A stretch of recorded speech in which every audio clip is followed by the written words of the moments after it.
Bismillahirrahmanirrahim. Bismillahirrahmanirrahim. Assalamualaikum warahmatullahi wabarakatuh. Waalaikumsalam warahmatullahi wabarakatuh. Waalaikumsalam Alhamdulillahirabbil warahmatullahi alamin. wabarakatuh. Nahmadu wa nasta'inu wa nastaghfiruh wa na'udzu billahi min syururi anfusina wa min sayyiati a'malina. May yahdihillahu fala mudhillalah wa may yudlilhu fala hadiyalah.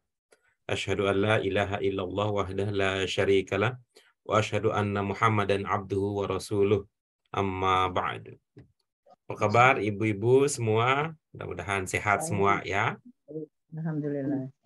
Alhamdulillah, puji syukur kita panjatkan kehadirat Allah Subhanahu wa taala yang memperkenankan pertemuan kita untuk hari ini.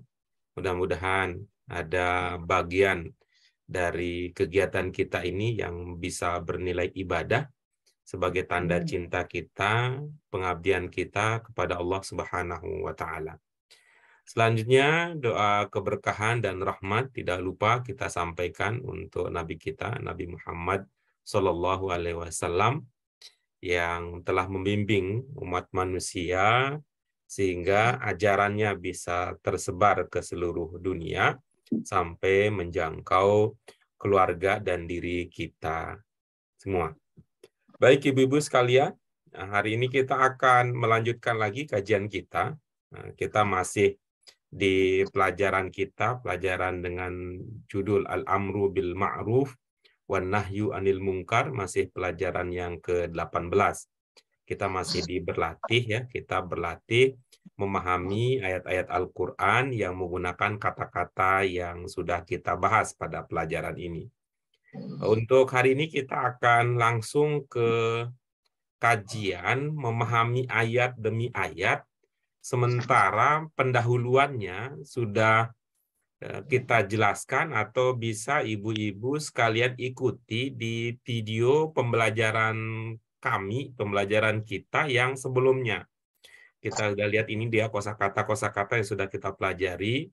Kita sudah masuk ke ayat awal, ayat pertama di latihan Hamzah. Kita akan lanjutkan ke ayat tersebut untuk hari ini.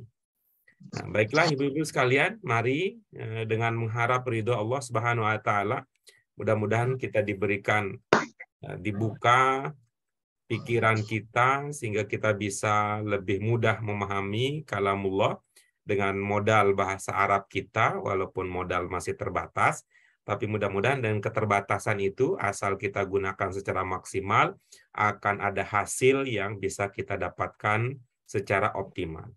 Untuk itu ibu-ibu sekalian, mari kita awali dengan basmalah. Bismillahirrahmanirrahim. Allahumma rabbana zidna ilman nafi'an warzuqna fahman wasi'an birahmatika ya arhamar rahimin. Baik, ibu-ibu sekalian, pada pertemuan yang sebelumnya pada pekan lalu kita sudah membahas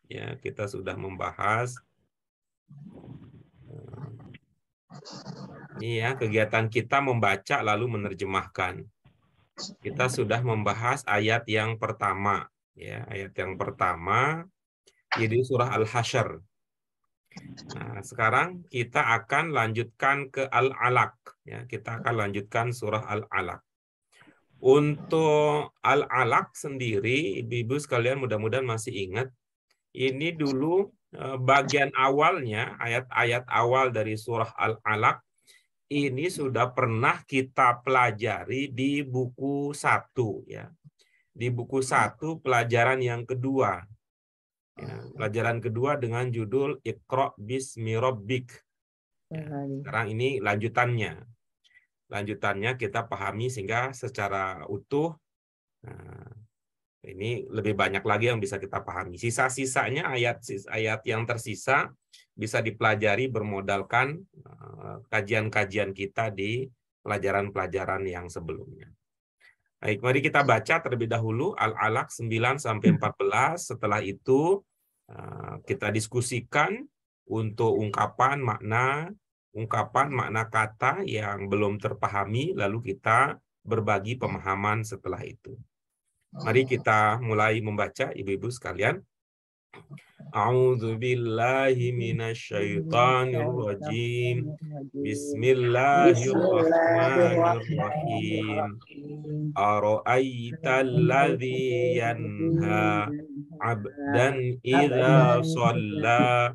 Ara'aita in kana 'alal huda au amara bit taqwa. Ara'aita in kadzdzaba wa tawalla. Alam Alam ya'lam bi ya'lam anna bi Allah yara. Allah yara. Iya, baik. Silakan ibu-ibu sekalian, jika ada kata, ada ungkapan yang belum terpahami dari kutipan ayat 9 sampai 14 surah Al-Alaq ini kita bahas terlebih dahulu.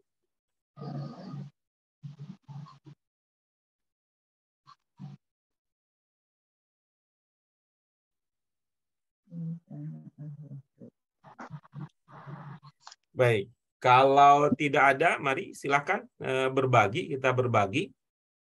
Ibu-ibu sekalian, untuk ayat yang 9, siapa yang akan berbagi pemahamannya? Yang 10 siapa? Yang 11 siapa? Yang ke-12 siapa? Yang ke-13 siapa? Kemudian yang 14 siapa? Saya 14 saja. Ya, baik. Yang 14 silakan, Bu. Kita mulai dari 14 dari ujung. Alam ya'lam bi anna Allah yara. Alam ya, ya'lam. Apakah kamu tidak mengetahui sungguhnya Allah Maha melihat? Iya, baik. Yang ada makna apakah dari mana, Ibu? Alam ya'lam. Yang bermakna apakah yang mana, Ibu? Hamzah. Iya, oke, bagus ya. Ya, Hamzah. Terus kalau lamnya sendiri apa maknanya lam? Tidakkah Kah itu ya? dia Kah itu mengetahui? apa namanya? Kah itu kalau dalam bahasa Indonesia itu menandakan apa kalau ada akhiran kah? Tidakkah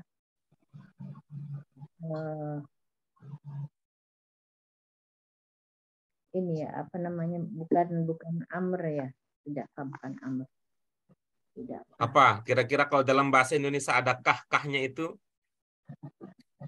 Misalnya pertanyaan. apakah, tidakkah, belumkah, sudahkah, kira-kira kah itu menandakan apa? Tanda pertanyaan Iya, pertanyaan. yang Apakah di lam itu memiliki makna pertanyaan?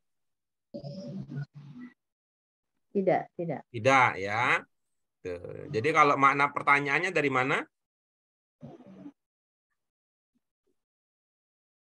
mungkin salah ya Bu Guru ya. Jadi Tidak. pertanyaannya di mana? Makna pertanyaannya?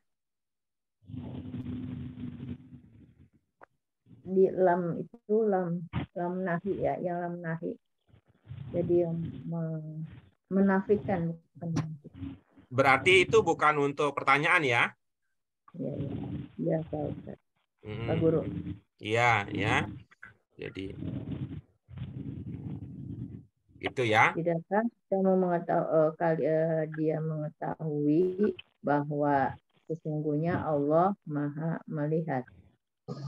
Ya, jadi apa tadi? Kalau pertanyaannya itu di hamzah ya, pertanyaan itu di hamzah. Sehingga kalau kita pisahkan terlebih dahulu ya, pisahkan terlebih dahulu. Jadi alam itu, alam apa maknanya? Lam kan tidak. Lam ininya pengertiannya tidak. Ya, berarti kalau alam saja?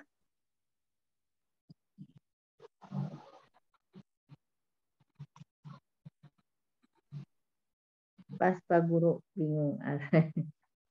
Alam. Jadi caranya itu tadi, caranya dimaknai satu-satu saja. Maksud saya, kita bisa membedakan makna sebuah kata ketika dia mandiri, lalu makna kata tersebut ketika dia bergabung dengan kata-kata yang lain. Ya. Ketika dia sendiri, lalu ketika dia bergabung dengan kata-kata yang lain, bisa jadi maknanya sama, atau bisa juga maknanya itu mengalami perubahan. Jadi coba dipahami itu dulu. Kenapa kita perlu memahami perkata? Karena kalau kita langsung memahami maknanya berdasarkan hasil penggabungan itu nanti lemahnya adalah ketika dia bergabung dengan kata atau dengan ungkapan lain, bisa jadi nanti itu maknanya jadi aneh gitu ya. Bisa maknanya jadi aneh, atau bisa jadi kita nggak merasa memahami gitu karena kita sudah menerima sudah jadi gitu ya. Kita menerima sudah jadi. Menerima sudah jadi itu dari mana? Kan bisa didapatkan dari terjemahan orang, bisa, atau bisa didapatkan dari terjemahan Al-Qur'an, Kementerian Agama, atau dari terjemahan yang ada di Google. Kita udah dapat itu hasilnya gitu. Kita udah dapat itu hasilnya. Kalau ada alat bantu terjemah yang bermanfaat untuk kita, di antaranya kita itu lebih cocok kalau ada Al-Qur'an yang terjemah per kata. Ya, Al-Qur'an yang terjemah per kata itu lebih cocok dengan gaya belajar kita daripada Quran terjemah yang sudah menjadi itu, yang sudah jadi gitu ya, per ayat gitu ya. Jadi per ayat gitu. Itu sudah jadi. Boleh saya lihat ini Pak Guru. Saya lihat yang perkata itu. Ya, iya. Ya, itu bisa jadi alat bantu untuk kita ya, bisa jadi alat bantu untuk kita. Misalnya mulai dari sini. Alam itu berapa kata gitu. Iya Pak. Iya Pak Guru. Itu berapa? Surat ke berapa ya? Surat ke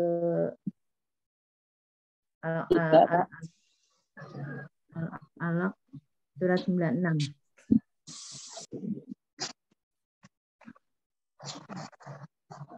Alam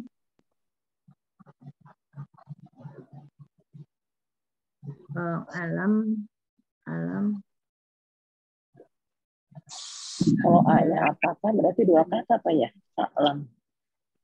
Berapa kata Ibu? Kalau A-nya apakah itu berarti berapa kata ya Pak? Iya, betul ya. 2 kata, betul. Iya, 2 kata alif dengan lamnya. Hamzah ya. Hamzah. Ya, dengan lam. Ya, jadi kalau sudah sampai ke sana ya, alam kita sadari itu adalah gabungan dari 2 kata, maka kita ingat-ingat ilmu kita. Kata yang pertama itu maknanya apa, kata yang kedua itu maknanya apa gitu. Ini terjemahan ininya, apakah kamu lihat? Apakah kamu? Itu apa lam tidak Pak? Ya, jadi itu tadi seperti yang kami sampaikan ya, apa yang kami sampaikan. Tuh, kita melihatnya satu ayat itu melihatnya kita memahami itu beberapa kata gitu ya. Kita memahami berapa kata, bahkan kita kalau merujuk ke pengalaman kita belajar di pelajaran 14, ini satu rangkaian ini berapa kata, lalu kalau dia terdiri dari beberapa kata, misalnya katakanlah 2, kan kita sudah sampai pada ilmu kita, kata yang pertama itu jenisnya apa, kata yang kedua itu jenisnya apa, sampai ke situ itunya, ilmunya gitu ya, sampai ke situ ilmunya. Ini jangan dianggap sebagai suatu hal yang baru ya, ibu-ibu sekalian. Ya, ini tidak baru ini, jadi ibaratnya ini hanya mengulang ya. Jadi ibaratnya ini hanya mengulang apa yang sudah yang sudah pernah kita pelajari, yang biasa kita pelajari. Gitu. Kita coba ulang lagi ya, seumpama Bu Dian mengalami kesulitan, ya ibu-ibu yang lain boleh ya ikut berpartisipasi ya. Gitu. Di alam ada berapa kata? Ada 2 kata. Di sini Ya, tulisnya yang pertama apa? tidak, apakah tidak, tidaklah gitu kan. Ininya. Yang pertama apa? Pengertiannya di sini artinya apakah tidak atau tidaklah dia mengetahui. Yang pertama apa? Yang pertama? Apakah tidak? Ya, kita ulang lagi tadi. Alam ada berapa kata? 2. Ya. Yang pertama apa? Apakah. Fokus ke bahasa Arab ya, Bu. Itu Ibu sudah bicara soal makna. Ya. Jadi fokus ke Ya. alam ada Hamzah. berapa kata? Ada 2. Satu Ya, hamzah. yang pertama. Hamzah. Yang kedua. Lam. Iya, bagus. Yang hamzah, yang a maknanya apa? Apakah. Iya, bagus. Yang lam? Tidak. Oke, bagus. Lalu ya lam? Ya'lam dia mengetahui. Oke, bagus. Nah, kalau ini dirangkai menjadi satu, ada apakah, ada tidak, kemudian dia mengetahui. Kalau dirangkai menjadi satu, itu maknanya menjadi apa? Tidaklah dia mengetahui bahwa sesungguhnya Allah dia melihat. Ya, artinya kalau tadi kan sudah ada loncatan ya, sudah ada loncatan ya, Ibu, loncatan. Maksud saya, karena ini kan hamzah tadi maknanya apakah, kemudian lam maknanya tidak, kemudian ya lam dia mengetahui. Kalau kita rangkai menjadi satu, maka itu bisa melahirkan makna apakah dia tidak tahu, gitu. Apakah dia tidak tahu, gitu. Apakah dia tidak tahu? Dia tidak tahu, gitu. Ya, apakah dia tidak tahu bahwa Nah, sesungguhnya begitu. Allah Jadi maknanya. melihat. Kalau kemudian muncul tidakkah dia tahu, itu artinya kan sama seperti hal yang biasa kita lakukan. Ini ungkapan ini ada nggak ungkapan lain dalam bahasa Indonesia yang maksudnya gitu. Ungkapan apakah dia tidak tahu dalam bahasa Indonesia ada tidak ungkapan lain yang maknanya sama dengan itu pernyataan tadi. Baru kita bergeser ke beberapa kemungkinan. Misalnya kan bisa saja alam ya'lam, bisa jadi kan dia tahu apa tidak, gitu kan bisa. Dia tahu apa tidak kan bisa jadi gitu. Iya, iya. Kan bisa itu ada perkembangan seperti itu gitu ya. Dia tahu apa tidak bisa diungkap dengan alam ya'lam gitu. Kalau tidakkah dia tahu? Oke, baik. Dia di sini siapa yang dimaksud dia di sini, Bu Dian? Allah. Apa masuk di nalar kalau dianya di sini adalah Allah? Enggak masuk. Enggak masuk, Pak Guru. Nanti kalau ya'lamnya ada dianya adalah Allah, kemudian di sini ada Allah, jadinya jeruk makan jeruk jadinya. Iya, maaf salah.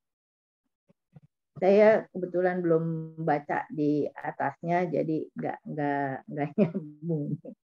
Iya. Belum diketahui siapa dianya?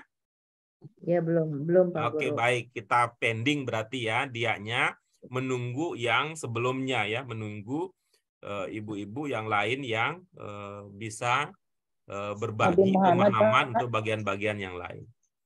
Oke, silakan Ibu. Bagaimana jadinya? Sepertinya Nabi Muhammad, Pak, ya, karena itu kan bicara dari Iqra, dari surat pertama yang ya nanti kita maju ke depan ya.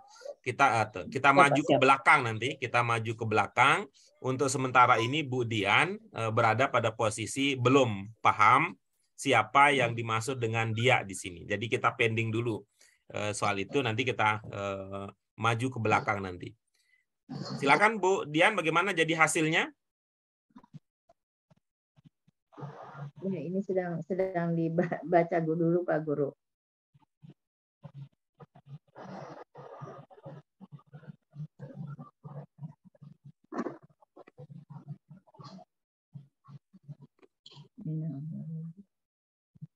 Atau apakah ada yang sudah ada pemahaman untuk ayat yang ke-9?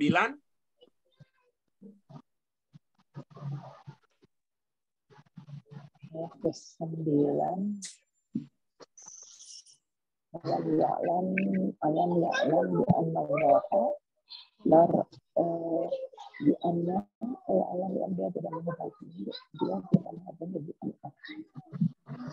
Izin Pak? Iya, silakan. Kalau yang a'lam ya'lam bi anna Allaha yara itu apa ya? Yang kita maju ke belakang, nanti yang alam ya'lam bi annallaha yara, nanti Bu Dian nanti yang akan membagi pemahamannya.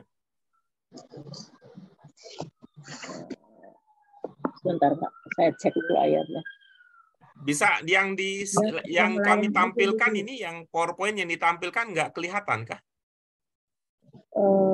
Yang sebentar Pak. Ra'aital laili yanha itu Iya, itu baik, itu aja. Kita mulai dari situ saja. Ra'aita apakah engkau mengetahui sebentar ra'aita apakah engkau telah mengetahui yang dia ketahui.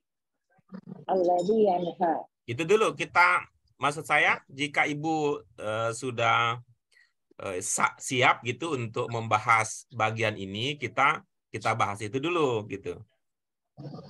Terlihat tidak yang di ini ya, yang materi yang saya tampilkan? Yang saya agak bingung, yang dimaksud yang lama apa yang Ra'aita Pak? Saya melingkari ada bagian dari materi yang sedang kita diskusikan. Saya bukan melingkari ya, saya bikinkan kotak di situ. Apa terlihat yang saya bikinkan kotaknya? Enggak kelihatan di saya. Cuma ada garis bawah aja warna kuning.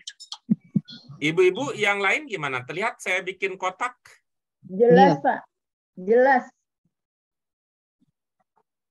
Oh iya kali maksudnya.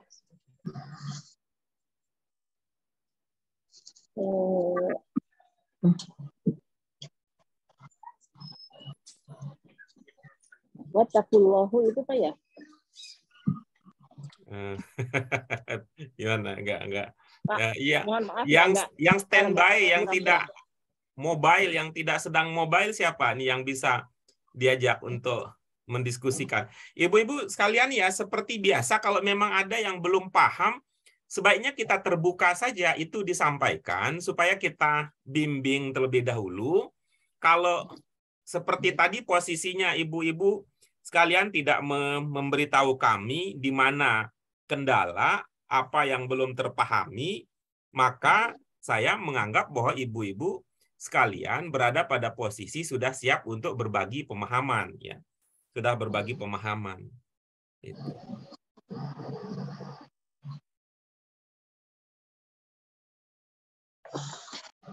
Oke, baik. Yang mana yang mau diketahui terlebih dahulu, Ibu? Aro'aitana, Pak. Aro'aita. Iya, bagus. Yang pertama adalah keterampilan teknis yang perlu kita miliki, diantaranya adalah ini mencoba memprediksi satu rangkaian itu, atau kita sering menyebut dengan satu potong, itu ya, satu potong itu satu kata ataukah lebih dari satu kata? Lebih dari satu kata, Pak. Oke, bagus. Kalau lebih dari satu kata, lebih persisnya lagi ada berapa kata?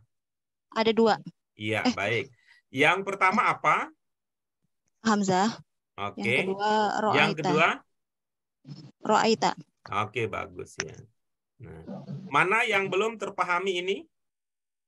Ro'ainya, Pak. Ro'aita. Oke, untuk mengingatkan makna ro'aita, coba mungkin bisa dibaca ya, dibaca atau diingat. Kalau dihafal boleh ya, hafalannya surah An-Nasr. An-Nasr. An-Nasr tuh pelajaran 9 dulu di buku 1 ya. Kalau itu. Kalau apa namanya? Kalau tidak hafal atau lupa kan bisa jadi kita belum hafal itu. 110. Idza jaa nasrullah. Iya, betul, coba. Yang idza jaa nasrullahi wal fath. Betul. Iya, coba baca. Bismillahirrahmanirrahim. Idza jaa nasrullahi wal fath. Wa ra'aitan nasa yadkhuluna fi dinillahi afwaja. Oke, bagus ya. Di situ ada ungkapan wa ra'aita. Jadi sama dia posisinya. Posisinya bahwa di situ ada ra'aita, di sini juga punya ra'aita. Apa teringat apa maknanya di situ? Dan engkau melihat. Dan Iya, engkau telah melihat. bagus. Sama di sini juga maknanya demikian. Gitu. Kalau kemudian kita konfirmasi, engkaunya dari mana dipahami engkaunya? Dari taknya, Pak. Anta. Iya, oke, bagus gitu. Nah, jadi tinggal digabung sekarang. A, gitu ya. A ini kan mandiri nih. Kita kalau ibu-ibu masih ingat ya, coba kita ulang-ulang lagi. Sepanjang kita belajar, hamzah yang kita, bukan nama ya, kalau nama kita kan punya 2 nama ya, nama hamzah itu ada hamzah wasol dan ada hamzah kotok kalau namanya gitu ya, hamzah wasol dan hamzah kotok. Sepanjang kita bukan bicara soal namanya, tapi maknanya. Ada makna apa saja yang bisa kita pahami dari keberadaan hamzah? Ada ingat? Penanda mekan. Iya, di mana dia? Di fi'il madin. Oke, bagus. Terus?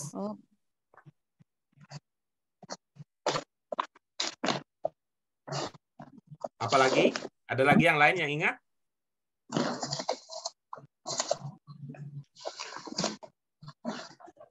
Sifat pertanyaan ya. Baik, kalau tidak ingat, saya bantu mengingatkan. Yang pertama, ini berdasarkan urutan bentuk ya. Ya, berdasarkan urutan bentuk ya. Pertama, kalau dia dibentuk 1, hamzah itu menjadi bagian dari bentuk 1, tambahan untuk bentuk 1 itu bisa bermakna mekan. Seperti nazala menjadi anzala. Ya. Kemudian yang kedua, kalau dia menjadi bagian dari bentuk 2, mudhari, hamzah itu bisa membantu kita memahami bahwa itu mudhari tersebut menggunakan domir ana. Contohnya apa? Ashhadu, saya bersaksi. Itu hamzah yang kedua. Kemudian yang ketiga, ibu-ibu sekalian, kita punya hamzah di bentuk 4. Ketika hamzah menjadi bagian dari bentuk 4, ya, menjadi bentuk 4, maka dia itu bisa bermakna lebih atau paling. Contohnya apa? Contohnya akbar, ya. Contohnya akbar. Nah, lalu yang keempat adalah ketika hamzah itu tidak menjadi bagian dari madin, tidak menjadi bagian dari mudhari, tidak menjadi bagian dari sifah bentuk 4, maka hamzah itu bisa sebagai kata tanya. Sebagai apa? Tanya. Sebagai kata tanya. Nah, jadi posisi hamzah di sini ya, di sini itu berbeda dengan hamzah di madin, hamzah di mudhari, hamzah di sifat. Kalau di madin, di mudhari, dan di sifah, dia itu adalah tambahan. Tambahan menjadi bagian. Kalau di sini dia mandiri. Dia mandiri. Cirinya apa tadi? Kan ro'aita itu kan sudah selesai ya. Ro'aita itu sudah selesai. Ro'aita itu sudah fi'il madin. Ya, jadi dia tidak hamzah ini bukan jadi tambahan. Walaupun ditulisnya berdekatan, bahkan berdempetan. Sehingga kalau ditanya di sini ya berarti apakah kamu melihat? Jadinya begitu. Kalau di madin, bagian dari madin itu sendiri. Iya, ya? Bagian dari madin dia. Gitu. Kalau kata sifat sebagai lebih atau ya, paling. bisa mengindikasikan makna lebih atau paling ya. Bermakna kalau di mudhari sebagai domir ya. Ya, penanda domir ana. Domir ana ya.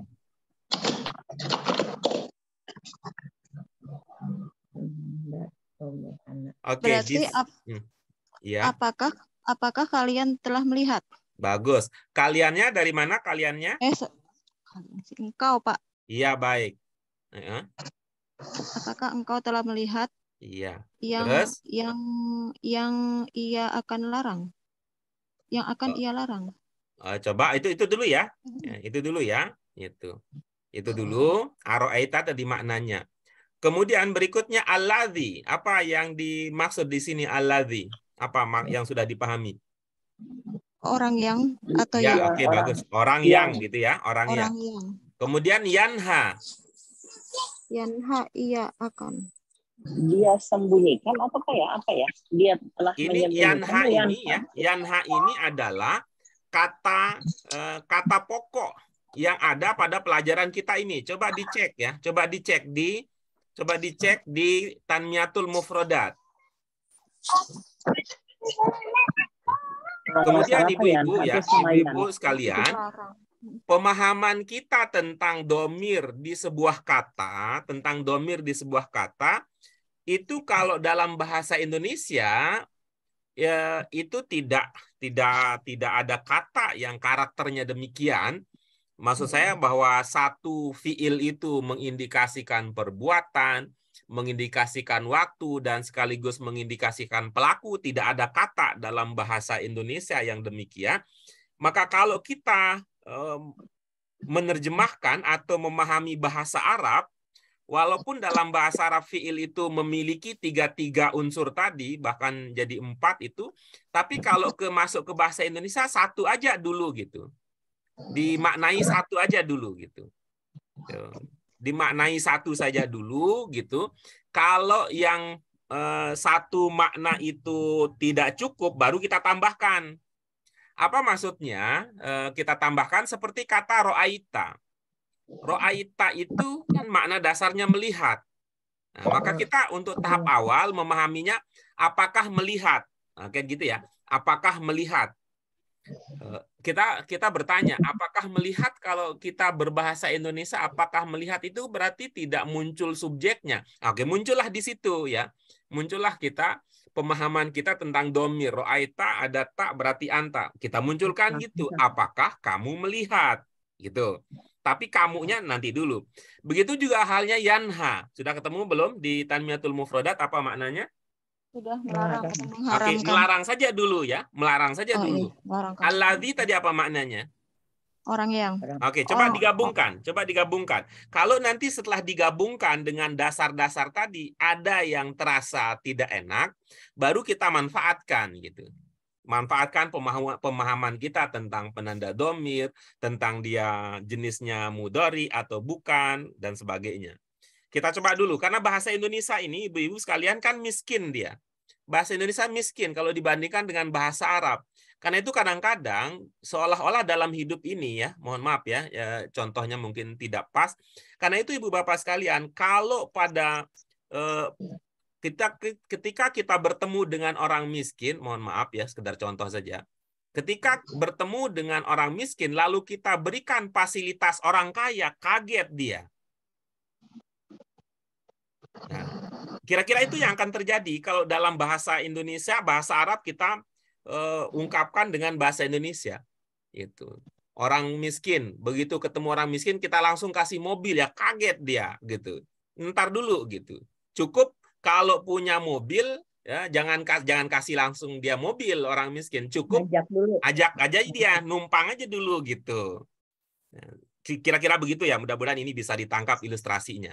Coba tadi, alladzi apa maknanya? Orang yang. Oke, yanha apa maknanya? Melarang. Udah, cukup. Coba gabungkan sekarang. Apakah engkau melihat orang yang melarang? Oke, bagus. Sudah, kan dapat kan? Abdan. Tidak usah tidak usah dimunculkan dianya. Nggak usah pakai telah apa segala macam, Pak. Ntar dulu. Oh, okay, nanti kaget dia. Itu. Nanti kaget dia. Baru nanti ketika kita ingin lebih, udah siap untuk diberikan lebih, baru dia akan muncul enak jadinya. Ya, tapi untuk tahap awal, kasih dulu seperlunya. Nanti kalau udah siap ditambah, baru kita tambah. Nah, coba lanjutkan. Abdan idza shalla. Abdan itu hamba. Iya, terus? Hamba idza apabila sholat. Iya, oke baik. Coba gabungkan. engkau melihat Ada orang A-nya? A-nya? apakah engkau melihat orang yang melarang hamba apabila sholat? Iya, bagus. Tuh. Apabila sholat siapa di sini sholat? Hamba. Iya, oke, kan bisa kita munculkan. Tuh. Jika dia sholat atau ketika kan bisa jadi ketika itu maknanya bisa bermakna ketika dia. Itu. Apakah engkau melihat orang yang mencegah hamba ketika dia sholat? Gitu. Dia di sini adalah hamba itu. Nah, gitu ya. Nah, kemudian coba lihat nih, kita ilustrasi tadi udah dapat ya.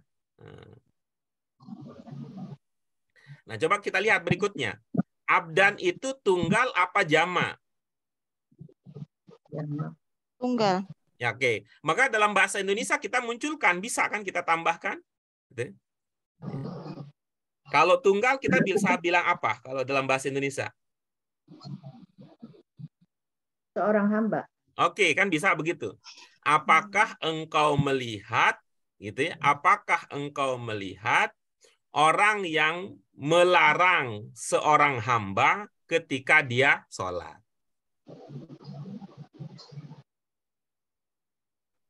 Oke. Nah, ini kemudian berikutnya di keterangannya di bawah itu apa katanya? Alladzi yanha. Huwa Abu Jahal. Iya, terus? Naha Mm-mm. Abu Jahal Mm-mm. Muhammad an yusolli. Oh, Abu Jahal keren. yang Lumut ya udah bisa baca Arab gundul. Keren itu. tanpa belajar khusus sudah bisa. Paham maksudnya? Abu Jahal berarti yang melarang Iya. sholat. Ngapain dia? Dia melarang sholat. Siapa yang dia larang? Melarang Nabi Muhammad sholat. Iya, betul, begitu.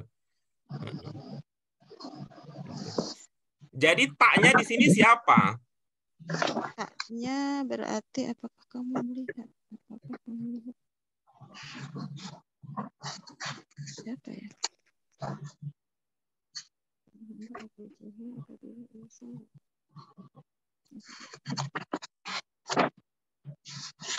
Muhammad ya Pak ya? Ya, Muhammad. tadi Muhammad ada tuh Abdan disebut di situ. Dia kan sholat. Ya. Nggak cocok kalau Nabi Muhammad melihat dirinya persekusi kan nggak itu nggak. Oh iya. Berarti Allah ya Pak ya? Nggak Iya, cocok Pak. juga karena Allah bertanya.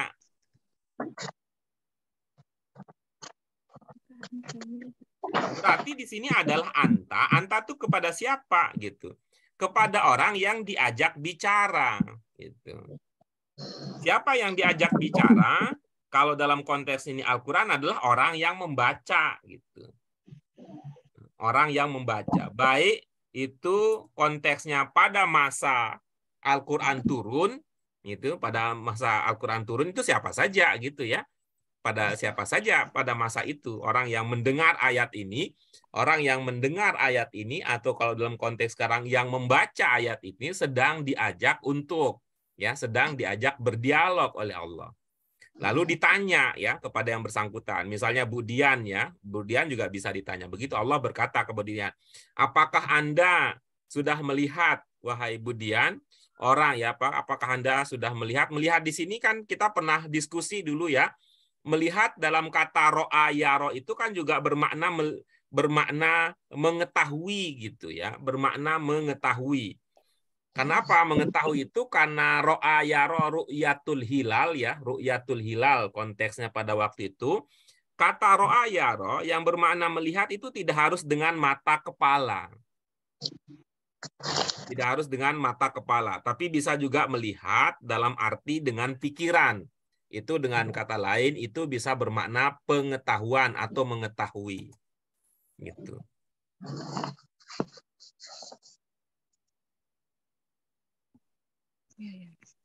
Nah, coba supaya ini sebelum lebih jauh kita diskusikan maknanya yang sudah didapatkan dulu, Bu Mute, apa jadinya? Apakah engkau, Pak, ini versi saya dulu ya Pak ya, kalau Ya, betul. itu kalau salah dibetulkan.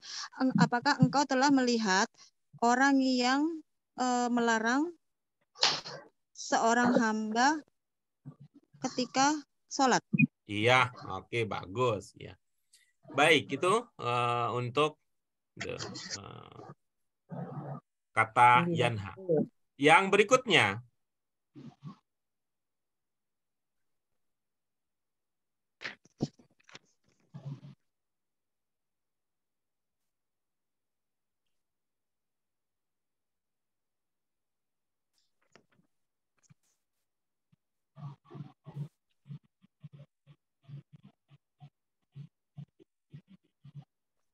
Ada yang lain?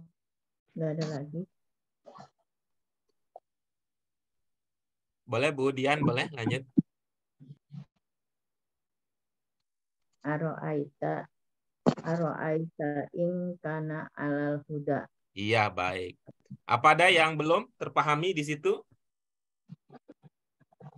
Sudah Pak Guru. Silakan. Apakah melihat jika adalah atas petunjuk? Iya, bagus ya. Siapa yang melihat?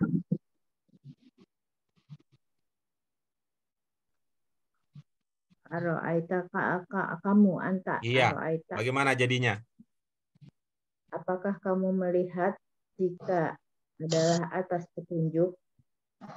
Apa maksudnya atas petunjuk? Al-huda. Atas petunjuk apa maksudnya kira-kira? Atas pengetahuan atau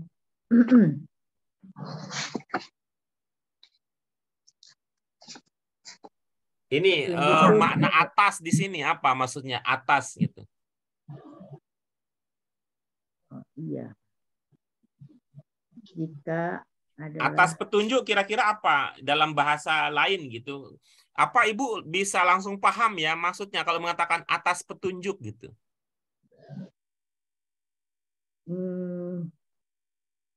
Atas petunjuk itu ini apa namanya? Apa seperti Pak Harmoko dulu gitu atau Pak Murdiono dulu gitu? Apa itu yang Ibu pahami? Tidak. Bisa kata lain, Pak. Kira-kira apa di sini maksudnya atas petunjuk? Atas ini menurut perintah atau petunjuk. Menurut bisa enggak Pak Guru? Menurut di sini dalam pengertian apa ya? Menurut itu ya? Ala atas petunjuk atas. Ya, baik. Kalau ini belum apa namanya? Penggunaan kata atas dipahami ala ya. Ala dipahami atas itu bagi kita orang Indonesia tidak cocok ya kalau ala di sini dipahami atas. Wagu. Sehingga misalnya kita bisa gunakan ungkapan yang lain. Apa? Iya. Berada gitu ya. Tuh, alal huda itu artinya berada dalam petunjuk. Gitu. Dalam petunjuk ya. Iya, berada dalam petunjuk. Petunjuk. Gitu. Seperti begini kira-kira. Berada di jalan yang benar gitu ya. Kalau kita ilustrasikan ya bahasa Arab dengan bahasa Indonesia. Berada di jalan yang gitu ya. Berada di jalan yang benar. Misalnya begini kan ada orang yang saya mau ke rumah Budian misalkan. Itu. Ibu, saya mau ke rumah Ibu, tapi kok nggak nyampe-nyampe gitu. Maka pertanyaannya adalah apakah Bapak berada di jalan yang benar menuju ke rumah saya apa tidak? Ya. Kalau pertanyaannya iya, misalnya, iya saya berada di jalan yang benar. itu artinya berada di jalan yang benar itu artinya kan kita berarti berjalan di atas jalan itu gitu. Kalau mengikuti petunjuk bisa. Bisa jadi maknanya demikian ya, bisa jadinya ya, bisa jadi Apakah demikian mengikuti maknanya. petunjuk? Oke, Apakah bisa. mengikuti petunjuk? Bagus itu, bagus ya. Tetapi kalau ala di sini dipahami dalam arti atas gitu, atas petunjuk gitu kan. Ya, wagu, Pak. Wagu, Iya Pak gitu Guru. ya. Wagu. Nah, kemudian coba lihat kana. Kana ini apa, Bu? Jenis katanya apa kana? Fi'il madi ya. Iya, bagus. Domirnya apa? Sebenarnya kalau misalkan di sini Dua ya, Pak? ya. Enggak. Iya, bagus. Dua apa maknanya? Iya, dia. Oke, bagus. Iya, Coba Pak. gabungkan sekarang. Sekarang gabungkan. Kana alal huda. Dia mengikuti petunjuk. Iya, bagus. Sekarang gabungkan. Aro'aita ingkana alal huda. Apakah dia melihat? Apakah dia melihat jika mengikuti petunjuk? Oke, bagus. Yang bermakna dia melihat yang mana, Ibu? Apakah dia melihat aro'aita? Dari mana dipahami? Ro'aita ada makna dianya? Apakah engkau melihat? Oke, bagus. Nah, bagaimana jadinya? Apakah engkau melihat jika dia mengikuti petunjuk? Iya, bagus. Oke, berikutnya siapa? Pak Guru coba. Iya, silakan. Au amara bit taqwa. Tapi amaranya apa Pak Guru? Coba lihat Ibu, itu 3 huruf dasarnya apa? Alif, mim, ro. Ibu, mohon maaf, bisa membedakan antara alif dengan hamzah tidak, Ibu? Oh iya. Huruf dasarnya mim sama ro. Dasar itu 3, Bu.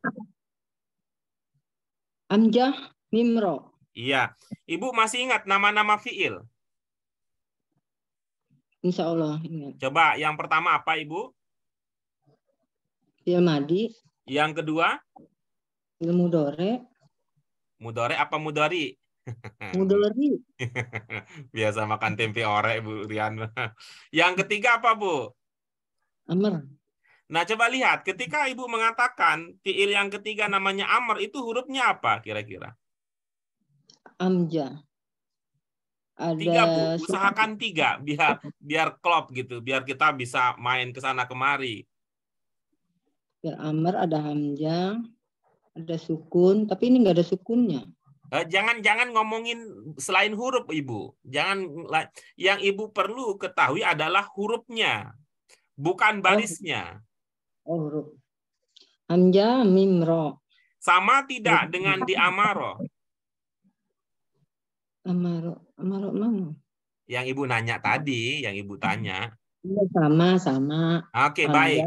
Coba, fi'il amr itu apa maknanya? Perintah. Oke, bagus. Jadi ketika ada kata yang sama 3 huruf pokoknya, berarti itu punya makna dasar yang sama. Amr tadi apa makna dasarnya? Perintah. Berarti amaro makna dasarnya? Perintah. Oke, bagus. Sekarang coba lihat, amaro jenisnya apa?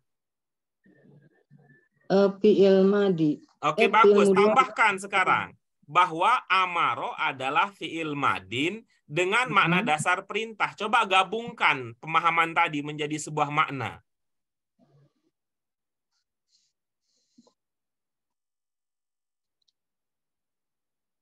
Fi'il madin. Fi'il madin kan lampau, Pak Guru. Oke, bagus. Kan perintah. Oke, bagus. Terus? Berarti telah merintah gitu. Oke, bagus. Ingat, fi'il amr ada domirnya, Ibu. Saya. Dari mana diduga saya domirnya? Aduh, domirnya Itu domir gimana Pak Guru? Domirnya gimana? Jadi, Ibu mudah-mudahan masih ada ya kenangan masa lalu, ini kan udah lama banget nggak bareng ya. Namanya fiil itu ya, namanya fiil itu adalah kata kata yang menunjukkan perbuatan terikat waktu dan mengindikasikan pelaku, yang kita dulu sebut itu, ingat itu dengan istilah putri. Ada perbuatan, ada waktu, ada juga itu yang lengkapnya bisa juga ada pelakunya. Kalau perbuatannya apa tadi? Merintah. Kemudian waktunya apa? Lampau, berarti telah, gitu ya. Kemudian untuk pelakunya ini bisa kita kenali dari domir. Yang kita domir itu bagaimana cara mengenali domir? Untuk fiil madin, ya, fiil madin ada beberapa pencirinya. Untuk mudhari ada beberapa pencirinya. Untuk amr ada beberapa pencirinya.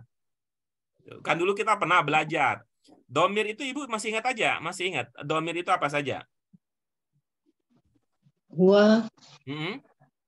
Apalagi? Iya, huma. Nah, itu keren kan Ibu. Ilmu Ibu lebih canggih dari teman-teman bahasa Arab Qurani. Kalau di bahasa Arab Qurani kita nggak belajar huma. Kita itu dulu belajarnya begini. Huwa jamaknya hum, ya.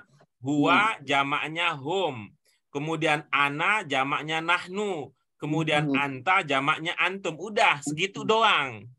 Ya, yang biasa kita pelajari. Tapi kalau Ibu di Arab reguler atau di Arab lain lebih banyak dari itu. Huwa huma hum, hiya huma hunna, anta antuma antum, anti antuma antunna, nahnu, banyak betul. Luar biasa. Tapi kalau bahasa Arab Qurani, karena prinsipnya adalah pantas, pemahaman terbatas, jadi yang menjadi fokusnya adalah yang sering digunakan saja. Di dalam Al-Quran, huma itu jarang muncul. Karena itu di pelajaran bahasa Arab Qurani jarang dibahas. Gitu. Hunna jarang muncul. Karena itu dalam bahasa Arab Qurani jarang dibahas. Kita pakai bahasa Arab Qurani ya, mohon izin ya, Bu Rian ya, yang sedikit ya. Kita dulu pernah belajar, huwa di madin tandanya apa? Hum di madin tandanya apa? Ana di madin tandanya apa? Nahnu di madin tandanya apa? Anta di madin tandanya apa? Antum di madin tandanya apa? Udah mulai ingat belum? Insya Allah. Ayo coba ya. Kita dari akhir ya. Antum di madin tandanya apa? Tum. Oke. Kemudian anta? Ta. Oke, bagus. Kemudian nahnu? Nah. Oke, bagus. Kemudian ana? A. Apa? A tak tu. Ana tu. Apa? Itu ya. Oke, bagus. Kemudian hum? Hum. Hum apa? Di madin? Hum. Ya, dicek lagi. Ingatin Ibu ada yang tidak pas dengan pelajaran kita. Kemudian huwa. Di madin apa tandanya? AA, Pak. Ya, Bu Susi udah tahu, udah langsung di itu. Jadi itu Bu Rian, untuk huwa tandanya AA.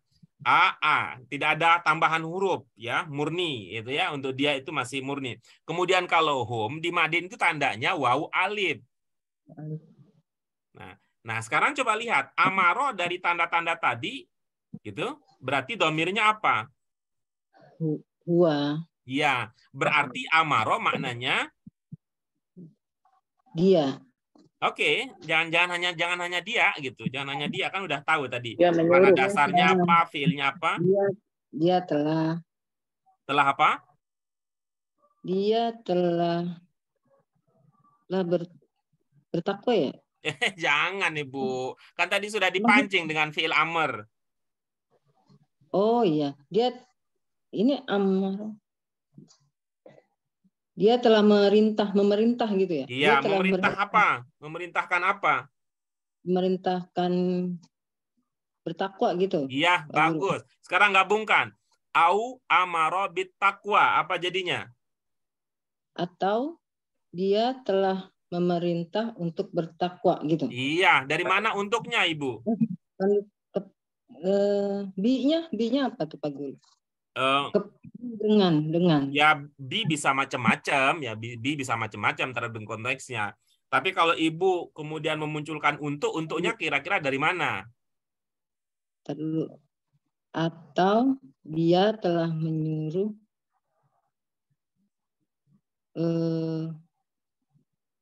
untuk bertakwa, enggak boleh bi-nya. Enggak, bukan soal boleh tidak boleh, seperti yang masih dulu juga sampai sekarang juga masih prinsipnya bukan soal boleh tidak boleh, bukan soal salah atau benar, tapi yang penting ilmu yang kita gunakan. Kalau demi bertakwa nggak enak ya Pak Guru ya. Kalau nggak enak jangan Bu, nanti muntah Atau nanti kalau nggak enak. Telah memerintahkan ya untuk bertakwa enak. Iya, kira-kira dari mana datangnya untuk? Iya, bi itu. Bi. Oke, dari situ? Dari bi. Oke, ya sudah kalau begitu ilmunya gitu.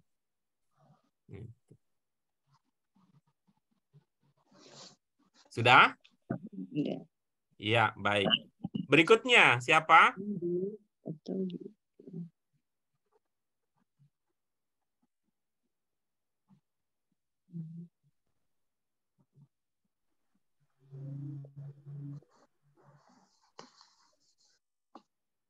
Pak, mohon maaf Pak, kalau Iya. yang tadi itu gini Pak, atau ia telah perintah kepada orang-orang yang bertakwa, bisa nggak ya Pak? Oke, bagus.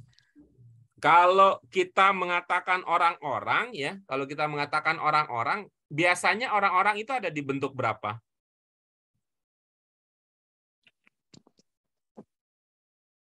Kalau ada makna orang ya, pemahaman tentang orang, biasanya dari 5 bentuk yang kita pelajari. 4 ya Pak. Apakah at-taqwa itu bentuk 4? Oh, bukan. Itu nggak cocok di situ. Gitu. Oh ya. Ya.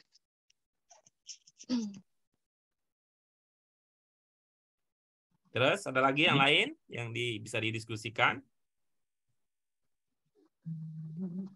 Jadi dari diskusi tadi, pertanyaan Bu Mute tadi, begitu juga diskusi dengan Bu Rian tadi, itu terlihat ada hubungan antara makna yang kita pahami dengan bentuknya, gitu ya.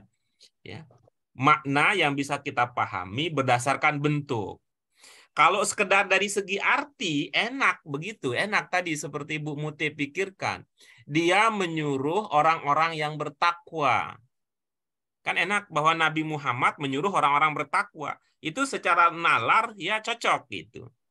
Ya.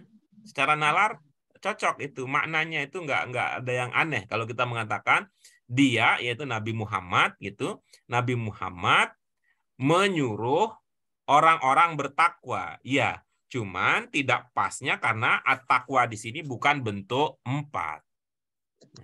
Jadi yang dimunculkan di sini adalah isi perintahnya atau isi suruhannya. Merintah apa? Memerintah untuk bertakwa. Kalau pakai bahasanya Bu Rian tadi ya, itu.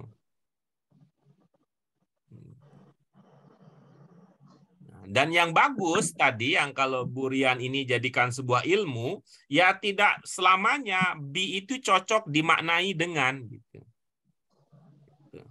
Ya, yang pertama dulu kalau ilmunya Ibu Bapak masih ingat ya, kita mengenal ada kata yang namanya harf ya, jenisnya harf.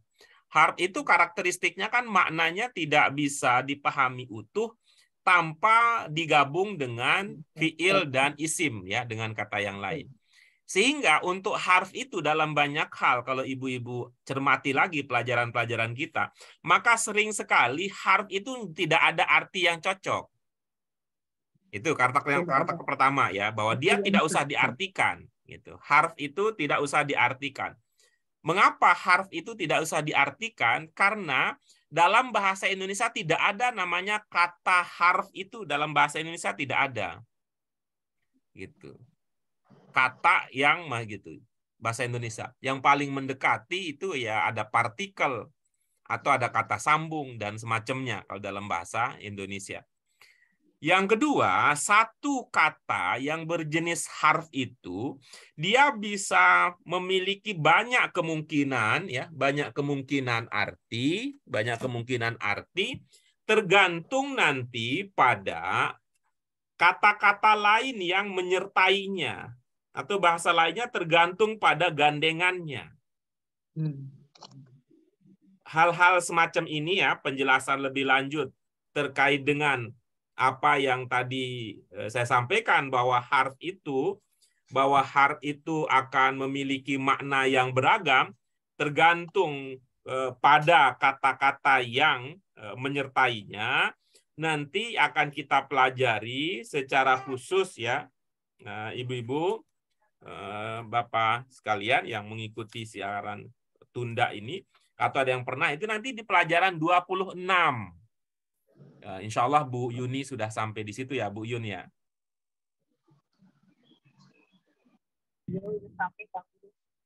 Ya, itu nanti kita, Bu Mute belum nyampe ke situ. Insya Allah nanti itu dipelajari secara teoritis ya, secara teoritis nanti akan kita pelajari di pelajaran 26.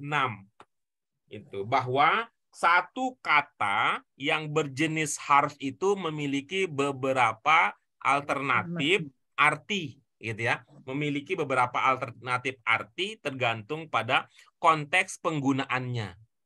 Ya, tergantung pada konteks penggunaannya. Oke? Maaf.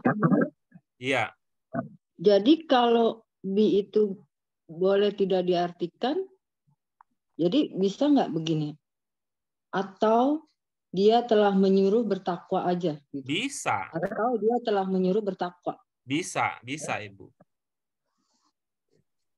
Sama orang Indonesia kan bilang begini, itu Tong katanya, itu mama nyuruh beli gitu kan, gitu. Tong tuh mama nyuruh beli minyak goreng kan, gitu orang Indonesia. Ya, dialek ala Betawi, menyuruh langsung aja. Tuh. Ibu katanya, Bu, disuruh apa? Disuruh beli gorengan. Nah, udah kan? Tidak mengatakan disuruh untuk membeli gorengan. Kan bisa bahasa Indonesia begitu.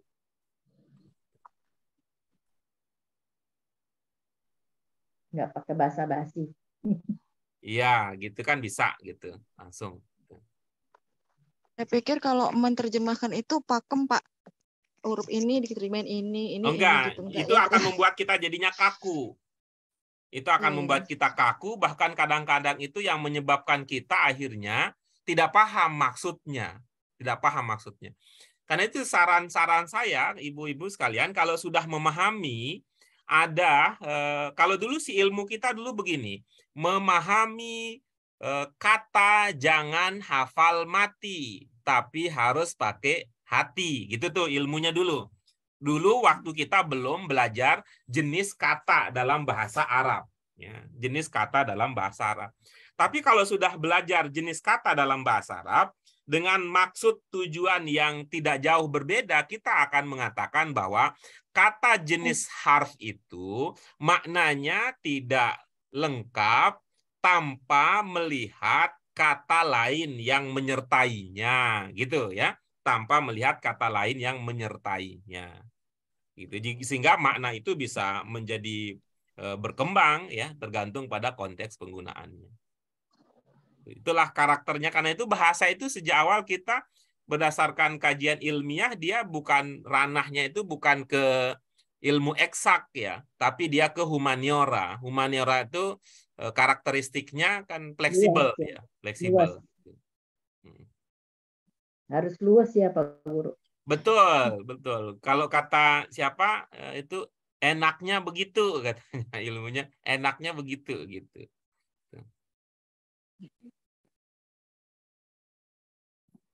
Ini kepentingannya kalau untuk pemahaman ya, kalau untuk pemahaman. Tapi kalau sekedar ini, arti ini, kemudian nanti dijelaskan dengan versi lain, yaitu tidak jadi persoalan itu. Tapi ini dalam konteks bahwa kita memahami, lalu pemahaman itu kita sampaikan melalui terjemahan.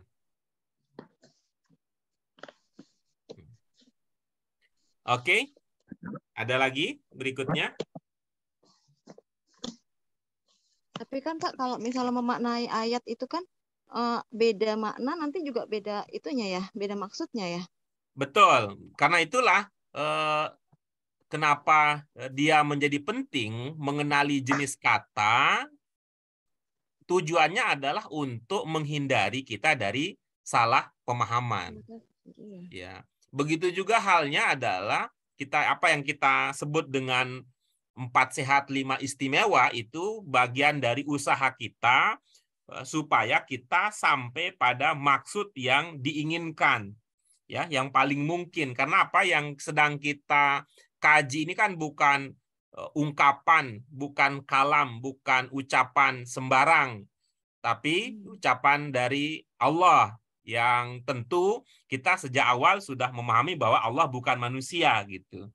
Ya, Allah bukan manusia. Tetapi ketika Allah menggunakan bahasa yang sudah Dia ajarkan kepada manusia, maka dinamika bahasa tersebut menjadi perhatian kita, yaitu bangsa Arab. Gitu.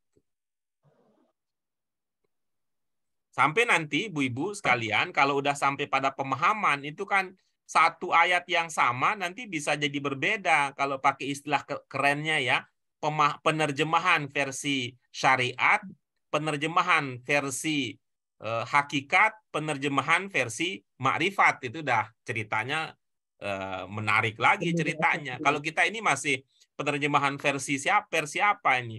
Versi yang ini ya, masih merangkak, masih pemula gitu. Belum sampai ke syariat, belum hakikat makrifat apalagi gitu.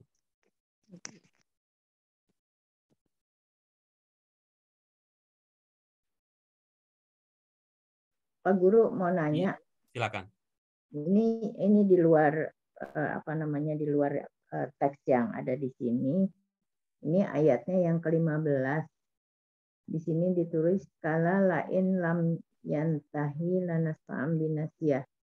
Di sini tuh lainnya, lain, sungguh jika, artinya sungguh jika, la-nya. Iya.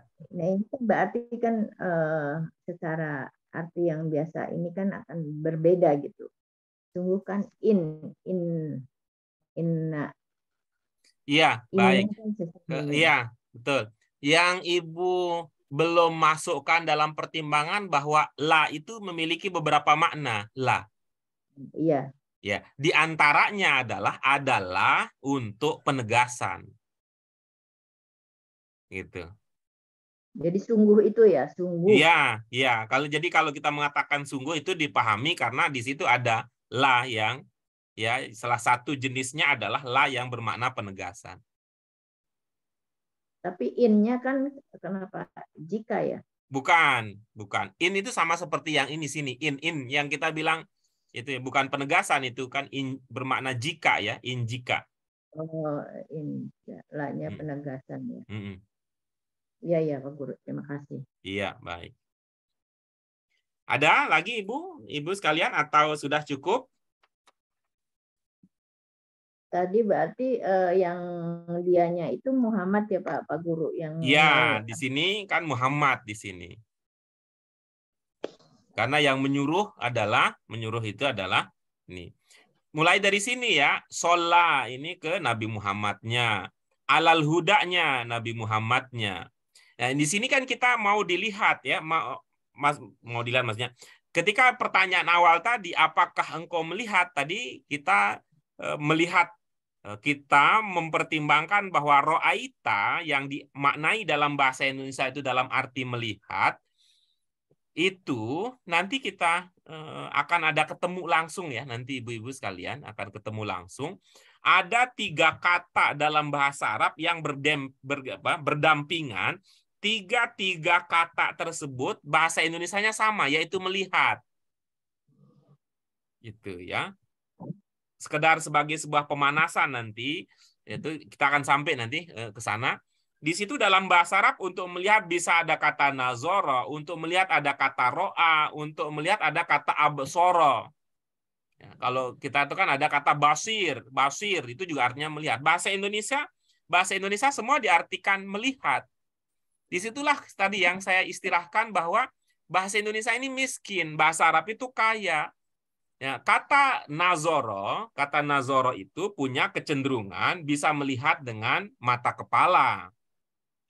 Ya, mata ya dengan mata lah gitu ya, bukan mata kepala biar lebih ini ya, biar lebih jelas bedanya.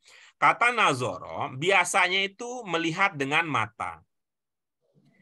Karena itu kalau ada yang pernah belajar bahasa Arab reguler, kacamata bahasa Arabnya apa? Bu Rian? Apa ya? Adrof. Adrof ya? Nazara. Nazara. Nazara. Ya, melihat. Nazara melihat dengan mata. Kemudian ro'a bisa melihat mata, bisa juga melihat dengan kepala. Ya, lihat kepala, artinya akan berpendapat. Kemudian absara itu melihat dengan mata batin. Jadi yang dilihat itu adalah inti persoalan.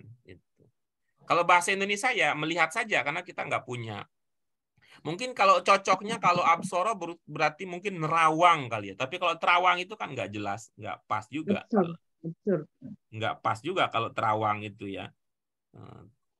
Tapi saya nggak tahu itu bahasa Jawa itu kemana kata terawang begitu. Di sini pada kaitan ini ibu-ibu sekalian, disitulah lemahnya kita kalau mempelajari bahasa Arab hanya dengan terjemahan, nggak cukup gitu. Nggak cukup hanya dengan terjemahan karena bahasa Arab yang begitu kaya kemudian ditransfer ke bahasa Indonesia yang mohon maaf bukan menjelekkan bahasa sendiri tapi itu secara ilmiah itu miskin. Seperti kita ibu-ibu bisa bayangkan mentransfer kebiasaan orang kaya ketika makan kepada orang miskin ketika makan. Coba lihat orang kaya itu kalau mau makan dia pakai ada apa namanya itu, ada kain yang ditaruh di depan, sendoknya juga bermacam jenis. Kalau mau ini sendoknya ini, ada garpunya juga berapa jenis, ada pisaunya juga ada berapa jenis. Nah, kalau orang miskin ketika makan kan nggak perlu nanya garpu, nggak perlu nanya sendok, udah pakai tangan aja udah. Itu. Makanannya semacam orang kaya banyak macam jadi. Nah, kira-kira begitulah membandingkan dua bahasa ini gitu. Membandingkan dua bahasa ini. Cocok orang kaya makannya begitu. Kalau kita orang miskin kayak di warteg kaki naik ke kursi bahkan ke meja juga ngangkat kaki terus piring ditaruh di tangan kiri kemudian udah sendok nggak pakai sendok langsung pakai tangan kanan selesai urusan gitu. Oke, baik ya. Sama dengan kalau sekarang kita mau kirim video ke handphone jadul gitu. Minta itu ibu-ibu gitu ya. Gitu ya. Pakai kirim video, kirim WA, mau install WA di handphone lama tentu error jadinya nggak jadi gitu. Paling fungsi-fungsi dasar. Baik, itu dia ibu-ibu sekalian diskusi kita. Kita berharap pasti ada manfaat yang bisa kita dapat dari diskusi kita ini. Yang pertama tadi lebih pada bagaimana kita mempelajari bahasa Arab. Yang pertama, kita tetap mempelajari bahasa Arab, ada bentuk, ada maknanya, ada bentuknya, ada jenisnya, kemudian kita posisikan seperti itu. Tetapi ketika kita ungkapkan dalam bahasa Indonesia tentu perlu disesuaikan dengan kebiasaan-kebiasaan yang ada dalam bahasa Indonesia. Begitu dulu ya ibu-ibu sekalian. Kecuali kalau ada pertanyaan kita diskusi dulu. Ada pertanyaan, kalau tidak maka ini adalah akhir untuk pertemuan kita pada hari ini. Kita sudah tuntas membahas 2 ayat di latihan Hamzah pada pelajaran ini. Al-Hasyr 7, kemudian Al-Alaq 9 sampai 14. Untuk ayat-ayat yang lain, mudah-mudahan kita sehat ya, punya kesempatan, istiqomah, sehingga kita bisa bertemu kembali pada kajian-kajian kita yang akan datang. Demikian, ibu-ibu sekalian, terima kasih. Terima kasih, Pak. Ya, terima kasih. Kita di sini sudah mau maghrib, Bu Susi. Kalau di sana jam berapa di sana? Di sini jam 9, Pak. Oke, jam 9. Oke, baik. Terima kasih. Kita syukuri dengan hamdalah, ibu-ibu sekalian. Alhamdulillahirabbil alamin, subhanaka Allahumma wa bihamdika asyhadu an la ilaha illa anta astaghfiruka wa atubu ilaik. Demikian Mohon maaf untuk hal-hal yang tidak berkenan. Wassalamualaikum warahmatullahi wabarakatuh. Waalaikumsalam warahmatullahi Wabarakatuh. Terima kasih Pak Guru. Iya.